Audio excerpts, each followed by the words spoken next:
কাছে একটা secret information আছে যে একটা গাড়ি মোহনপুর সাইড থেকে গাঁজা নিয়ে আসছে। ওই ব্যাপারে আমাদের কাছে মানে টপ ইনফরমেশন ছিল। ওই মোতাবেক আমরা একটা টিম থানা থেকে বড়বাবুর নেতৃত্বে এবং এসডিপি সাহেবকে ইনফর্ম করে দুর্গাচৌমুহনী নাকাতে আসি। এখানে অলরেডি কর্তব্যরত ট্রাফিক ইউনিট ছিল, প্লাস নাকা স্টাফ ছিল। সবাই মিলে আমরা যৌথভাবে গাড়ি সার্চ করা শুরু করি।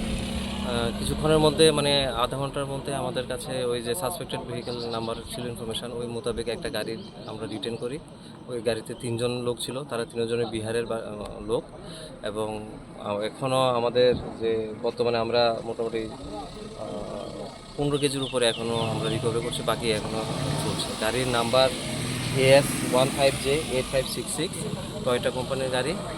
এখন আমাদের তদন্ত চলছে, সার্চ সিজার কমপ্লিট হয়নি এখনো, পুরো ইনভেস্টিগেশন এখন চলছে। স্যার তারা নাকি সাংবাদিকের তকমা লাগিয়ে নাকি? হ্যাঁ, একজন ছিল, উনি প্রথমে যখন আমরা ডিটেন করেছি ওনার পরিচয় অ্যাজ এ মিডিয়া পার্সন হিসেবে দিয়েছিল, একটা কার্ডও আছে ওনার। ওই ব্যাপারে আমরা বিস্তারিতভাবে পরে ইনভেস্টিগেশন করব।